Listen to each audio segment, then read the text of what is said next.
Okay, so in this video we're going to have a look at area, and we're going to have a look at these sort of functional questions and shapes where we have compound area involved. So the kind of question that you can see on the screen is the type of question we're going to be having a look at, but with that being said, let's get started.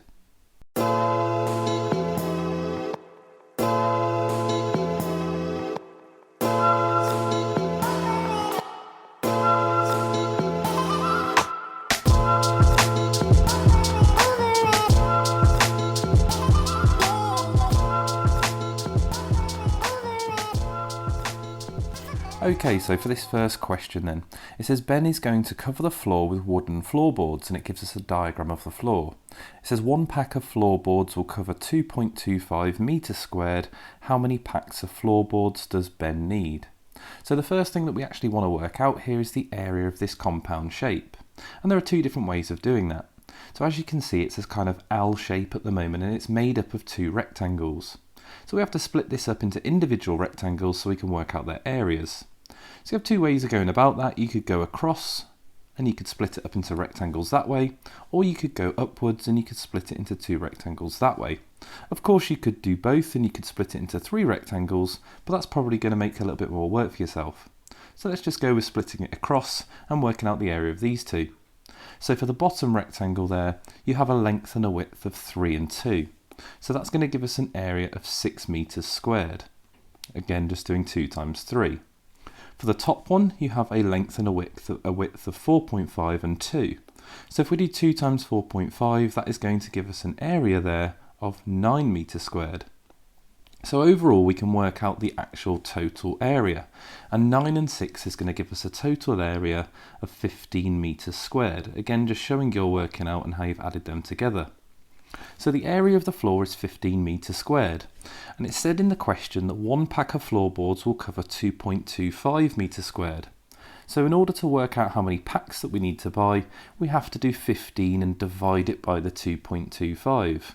So if you have a calculator, you can just type in 15 divided by 2.25, but if not, you are going to have to just count up in 2.25s. So what you could do is just start making a list. You could do 2.25 plus another 2.25, which would be 4.5, and you could build your way up. But if we do this on a calculator while we're practicing, you'll see that you get the answer 6.6 recurring. Now obviously we can't go into a shop and buy 6.6 recurring packs. So when it comes to a question like this, we have to actually round that up. The reason that we have to round it up is obviously if we were to buy 6 packs, then we wouldn't have enough. And if we were doing this in real life, we would have to just buy more packs than needed, and we would have some spare left over at the end. So when we get this scenario, we will round that up and we would say 7 packs, and that would be the final answer for this question. Obviously the question could go a little bit further. It could tell you the cost of each pack and potentially ask you to work out the total cost of buying them. So you have to remember to round it up, because in real life, again, we would have to buy the additional pack there, which would give us some left over, but that would be absolutely fine. Okay, so that's one of these type of questions. Let's have a look at a slightly different one. Okay, so this question is slightly different. Not necessarily looking at a functional question, although it is the diagram of a floor plan. So it says here we have a floor plan, and the area of the floor is 138 meters squared. And it says work out the value of x, and x is this length down here. So in order to work this out, we're going to have to think about what we're actually missing and what information we have been given. So we've been told the total area. Now if we split the shape up, and again you could split this into either direction, if I split it across that way, then what could we work out? Well, we could work out the area of the larger rectangle on top. And we could then potentially work out the area of the rectangle on the bottom as well, but we're trying to find out what that missing length is. So if we go about trying to work this out, let's just have a think about what we'd get. Again, you could have split it going up and down, but we've just picked this one, so let's just see how this ends up. So for the top rectangle there, we would do the length times the width, which is 8 times 15. And if we work that out, let's see what we get. We get 8 times 15, and that comes out as 120 meters squared. So if that part is 120 meters squared, and the total area is 138, well, if we do 138 and we take away 120, that leaves us with an area left over of 18 meters squared. So looking at that bottom rectangle there, we have a width of 3. So what length would we need to have in order to get an area of 18? Well, we know it's going to be 3 times something, and that is going to give us 18. And hopefully you've spotted that that number would have to be 6. And again, you could reverse that by doing 18 divided by 3. So we know that this length down here is 6 meters. So now we should be able to work out that value of x, because this distance all the way along the top is 15, and we've got that part of that distance just here is 6. So if we do 15 take away the 6, it will tell us this remaining length here that's going to make it add up to 15. So 15 take away 6 would give us a length of 9. So the value of x must be 9, and that is already in meters, so x is equal to 9. And there we go, that would be our final answer. So as you can see, sometimes with these compound area shapes, you would have to work out a missing length by thinking about that in a different way. And that's just another method for some of these compound area questions. Okay, so that is looking at a couple of these compound shapes. Let's have a look at another functional area question. Okay, so this isn't really a compound shape, but it's a shape with another shape inside it, where we are looking at a shaded region or an unshaded region. So what you can see in the diagram is we have a pond, and there's a path going around that pond, and we've got all the dimensions that we need. So it says Gary is going to cover the path around his pond with gravel, and 1 bag of gravel will cover 10 meters squared of the path. How many bags of gravel is he going to need? Well, in order to work out an unshaded region, you have to work out the area of the larger shape, which is this shape here, and then we are going to work out the area of the shaded shape, which is the one on the inside just here, and then we're going to take them away from each other. And once we take them away from each other, it's going to give us just what's left over around the outside. So if we go about working this out, and it's not too difficult in terms of the working because it's just a rectangle or 2 rectangles, but if we work out the area of the shaded region on the inside, that would be 4 times 7.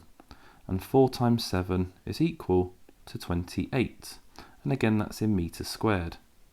To work out the area of the larger shape around the outside, it's a little trickier because we have to get the total length and the total width. And you can see that the length of the shaded rectangle there is 7, but we've also got these 3 meters that are either side.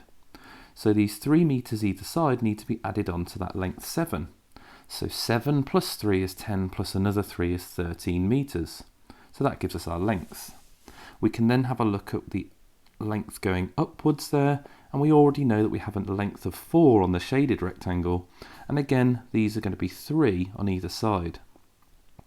So if we add the 2 3's to the 4, 4 add 3 is 7, plus the other 3 is 10 meters. So the length and width, we have 10 and 13. So for the larger rectangle, we would have to do 10 times 13. And that's nice and easy for us to do. 10 times 13 is equal to 130 meters squared. So for the paths going around the outside, in order to work out the area of what's left, we would take the larger rectangle, which is 130, and we would subtract the smaller rectangle, which we worked out as being 28. And if we do 130, take away 28, we end up with 102 meters squared. So the path that Gary is going to have to fill is 102 meters squared. And it says that each bag of gravel covers 10 meters squared. So if we divide that by 10, that will tell us how many bags that we need. And if we divide that by 10, we get the answer 10.2. Now this again comes back to that first question that we looked at, whereby if a bag covers 10 meters squared and we have to cover 10, and we need 10.2 bags to cover 102 meters squared, then we are going to have to buy the additional bag. So that 10.2 is going to have to round up to 11. So we would say that we would need to buy 11 bags, let's just write it down there, because 10 bags will only cover 100 meters squared and we need to cover 102 meters squared. So our final answer is 11 bags, and there we go, we had that process again where we had to round an answer up because we needed to make sure we bought enough to actually fill it. Okay, so let's have a look at a question for you to have a go at. Now that we've had a look at 3 different types of questions, you should be able to have a go at this next question. Let's have a look at that one now. Okay, so in those previous 3 questions, I gave you a good idea as to how to answer these type of questions. Now this particular question is a little bit trickier, and you'll see why when you read it. Not just that, but you also have a slightly trickier compound shape here. So you're going to have to split this up into different rectangles, and hopefully you can already see that this is going to need to be split into 3 rectangles. So you need to work out the area of all of them, which will allow you to work out the total area of the compound shape, and then you need to read the information that it says here about what we're actually trying to do. We're trying to cover the floor with varnish, and each 1 litre covers 5 metres squared. It says there are 2.5 litres in each tin, and Amy has 3 tins of varnish. Does she have enough to cover the floor? So pause the video there, have a go at this question, and we'll go over the answers in just a sec. Okay, so looking at this one then. Now if we split it up, personally I'm going to split it up this way here. So for each of those little rectangles on the top, we're going to do 2 times 2.5. So this one here has an area of 5, and this one here also has an area of 5. And then for the larger rectangle, we need to work out that area. Now we have a length of 10, but we can't use that length of 6. So for the length of the rectangle here, we need to take away that length of 2, which is the height of the smaller rectangle, away from that height of 6. And that's going to give us a length of 4. So that was a particularly difficult part on this one, but now we can do 4 times 10, which gives us an area of 40. So if we work out the total area now, the total area is going to be 40 plus the 5, which is going to be 50 metres squared. Okay, so it says here that 1 litre of varnish covers 5 metres squared. So if we divide that by 5, then we'll know how many litres of varnish we need.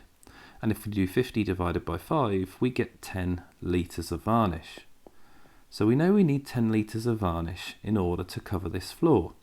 And it says that there are 2.5 litres in each tin.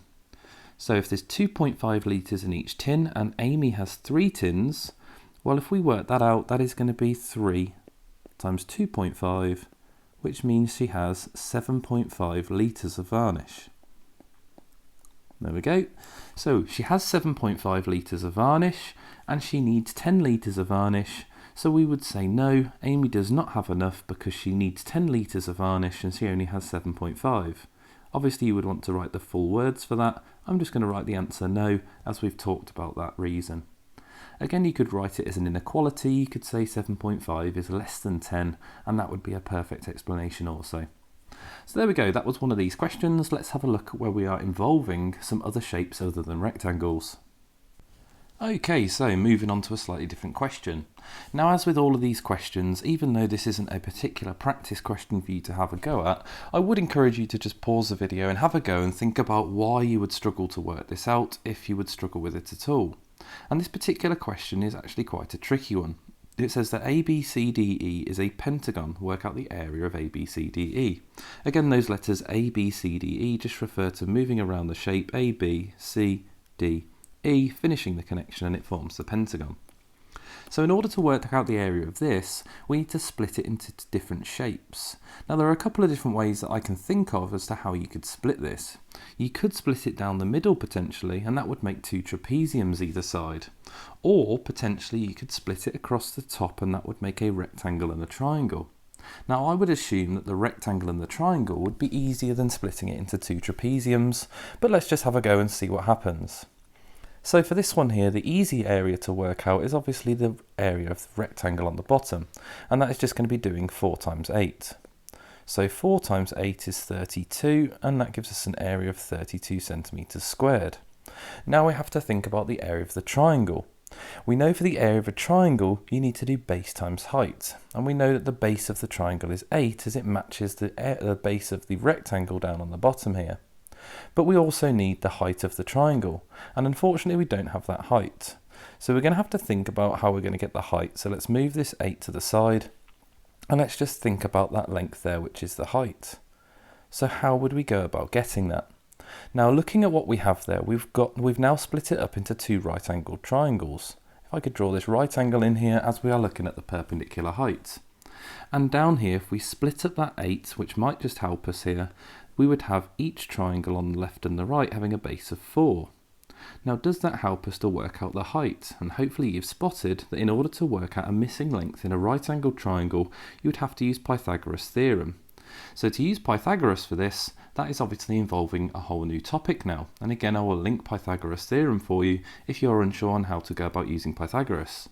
But to use Pythagoras' theorem, we square the side lengths that we have on the two other parts of the right-angled triangle, and then we're going to add or subtract depending on whether we're looking for the hypotenuse or not.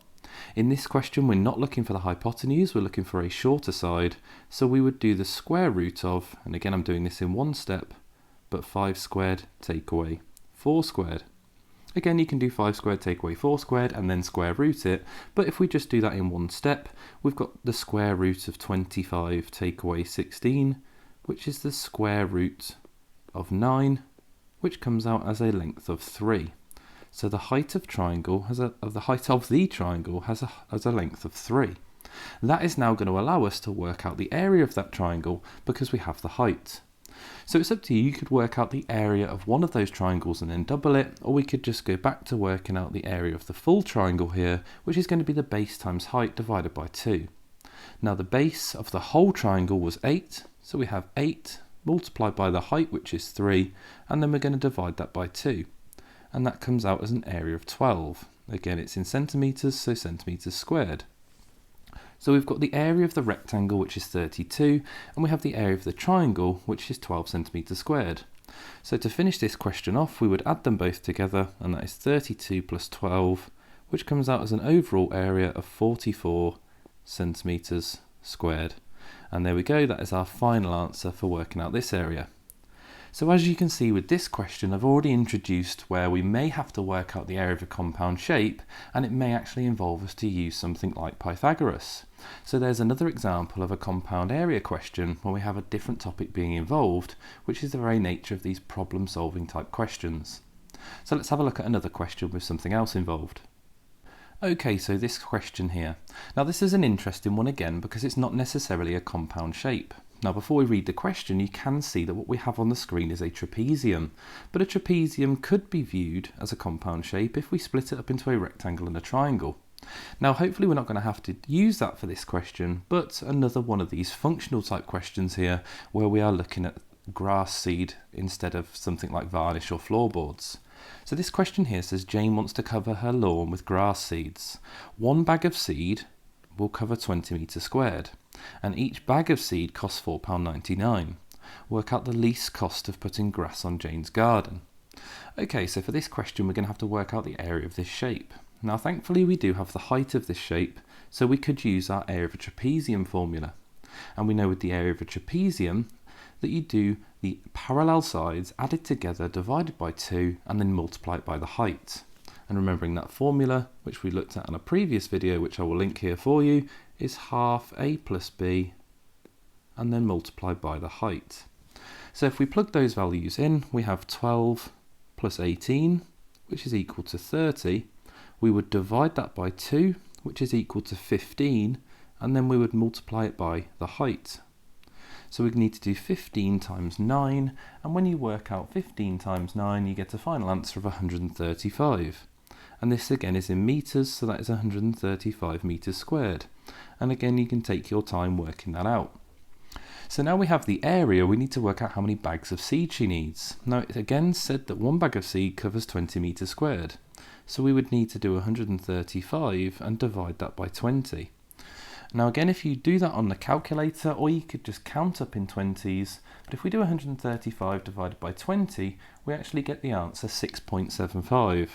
So we know that we have to get 6.75 bags. But again, it comes down to that issue where if we have a decimal amount, then we're going to have to round that up, and we're instead going to buy 7 bags of seed. Okay, so now we know how many bags that we need, we can multiply that by the £4.99. It says each bag of seed costs £4.99, so we just need to work that out. So I'd do 7 times £4.99, and again, if you don't have a calculator for this particular question, you could do 7 times 5 and then take away the 7 extra pennies there. 7 times 5 would be 35, take away the 7 pence, would leave you with £34.93. Again, if you don't like that method, then you can hop the decimal out and you could do 7 times 499 and then obviously hop the decimal back in 2 jumps. So both answers, both methods there would give you this £34.93, but again, if you had a calculator for this, that would be nice and easy because you would just type it in. So the least cost here that it's going to cost is £34.93, and that comes from buying the 7 bags. Obviously we're going to have a little bit left over there, but it doesn't say that the bags can be sold in particular portions. You do have to buy the entire bag for £4.99 and just have some left over. Okay, so that was that question. Let's have a look at something else. Okay, so this is the last question for you to have a go at. So this question here is similar to the others in that we have a problem to solve where we are looking at tiles to fill a wall. I think this is actually a floor, so tiles to fill a floor. Now you actually have to work out something to do with the cost, and even in this question there is a discount. So if you have a very quick read before you pause it and have a go, it says James is going to cover his floor with tiles. 1 pack of tiles will cover 2 meters squared and it will cost £24.80. So that's 1 pack will cover 2 meters squared and cost £24.80. It says there is a 25% discount, so that is going to cost less than £24.80 per pack, and James has £100. Does he have enough money to buy all the tiles that he needs? So looking at this shape here, you can see that it's already been partially split by that height that's shown into 2 different shapes. Now you don't necessarily have to use that line there, you could split it however you want, but you need to try and work out the area of this by splitting it up, and then think about how you would work out the rest of it. So pause the video, have a go, think about how you're going to split the shape up. Again, don't let that height put you off, it's not necessarily the way that I'm going to split it up, but pause the video, have a go, we'll go over the answer in a sec. Okay, so moving on to this then. Now we need to split this shape up, so I'm going to split it up across the top here because that makes a rectangle on the bottom and it makes a trapezium on the top. And I'm also going to just label the fact that that is 3 meters there, as that is going to be needed in just a second. Now because we've split through the height, you can see the overall height is 3.4, but the height of just the rectangle is 2.2. So we could also put that the height of the trapezium there is going to be that additional 1.2 meters that takes it from 2.2 to 3.4. Now we have all the information we need to work out the areas. So I'm going to start with working out the area of the rectangle, and that is going to be 2.2 times the 3. And 2.2 multiplied by 3, again you can work this out using a calculator, but that comes out as 6.6. So that is 6.6 meters squared for the area of the rectangle. We can now have a look at the area of the trapezium. And again, the area of the trapezium, we're going to do the 2 parallel sides added together, the 1 plus the 3. We're going to divide that by 2. And then we're going to multiply it by the height, and the height here is 1.2. So 1 plus 3 is 4, divided by 2 is 2, and multiplied by the 1.2 would give you 2.4. So the area of the trapezium is 2.4 meters squared. So now we have the 2 areas, 2.2, 2.4 and 6.6. We can add them 2 together, which would give us the overall area. So 2.4 plus 6.6 is going to be equal to 9, or 9.0. So that is equal to 9 meters squared, and that is the area of this compound shape. So now we have the area, we can think about working out the packs. It says 1 pack of tiles will cover 2 meters squared. So if we do 9 and we divide it by 2, that's going to tell us how many packs that we need. So 9 divided by 2 is equal to 4.5. So again, as you can see, this scenario keeps coming up. We have to round that up to get an overall amount of packs. So we're going to have to buy 5 packs of tiles. There we go. So we need 5 packs. Now at this point you have 2 different ways to work this out. It does say there's a 25% discount, so we could do the discount of the £24.80. Or we could work out the overall cost and then do a 25% discount and see if this £100 is going to be enough. Completely up to you how you go about that. I'm going to just multiply it by the £24.80 and then think about the 25% discount. So if we do 5 multiplied by the £24.80, actually write the correct number there, £24.80, and see what that comes out as. So again, when you're multiplying by 5, you could multiply by 10 and then halve your answer, which is quite a nice way of working this out without a calculator, but otherwise we get £124. Again, £24.80 multiplied by 10 would be 248, and half of that is 124. So we know it's going to cost £124. Now obviously that is going to be too much for James because he only has 100, but it does say in the question there is a 25% discount. So we need to work out what 25% is and take it away. Now again, there's a couple of different ways you could work this out. You could work out 10%, 5% and then build it up, but 25% is quite a nice one because you could work out 50% and then halve it in order to find 25%. So if we work out the percentage for this, which I'll do just over here, 50% would be half of that, which would be £62, and 25% would be half of that again, which is £31. So he's going to get a £31 discount. Now if we take away the £31, that's going to give us our overall cost.